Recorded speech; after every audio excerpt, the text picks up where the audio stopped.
মোবারক হোসেন, বাংলা জামাত ইসলামের আরো মহানগরী সভাপতি নেতৃবৃন্দ উপস্থিত আছেন।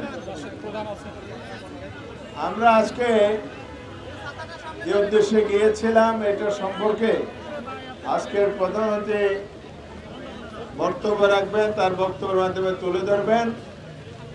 আমি শুধু এটুকু বলবো, আজকে যে উদ্দেশ্যে আমরা এখানে এসেছি ইতিমধ্যে বক্তব্য হয়েছে এবং স্পিকার মহোদয়, ডেপুটি স্পিকার উপস্থিতি এখানে ছিলেন, আমাদের মহিলা এমপিগণ ছিলেন, শহীদ জাবির ইব্রাহিমের মা রোকেয়া বেগম এমপির স্বাক্ষরিত 11 দলের পক্ষ থেকে, শহীদ পরিবারের পক্ষ থেকে একটি স্মারকলিপি আমরা হস্তান্তর করেছি।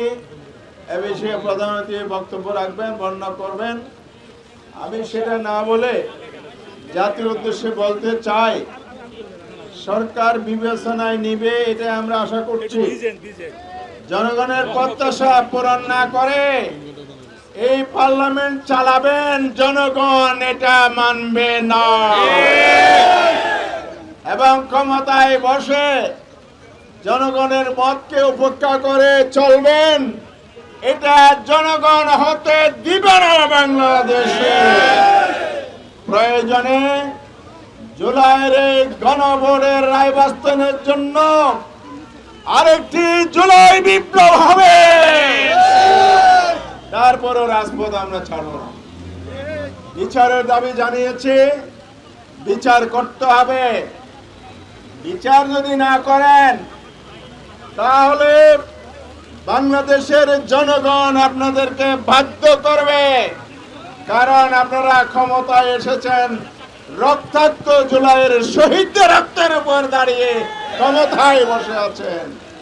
এই জন্য আমি সরকারকে অনুরোধ করব, আমরা আন্দোলন করতে চাই না, সমাধান চাই।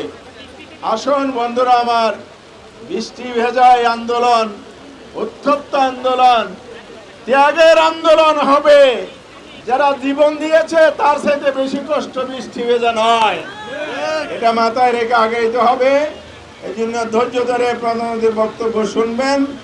আরো যারা উপস্থিত হয়েছেন সবাইকে ধন্যবাদ আমি জানাই 11 দলের পক্ষ থেকে। আজকে সময়ের সংখ্যা, বৃষ্টির জন্য বক্তৃতা সবাই দেওয়ার সুযোগ দেওয়া হলে দুঃখিত।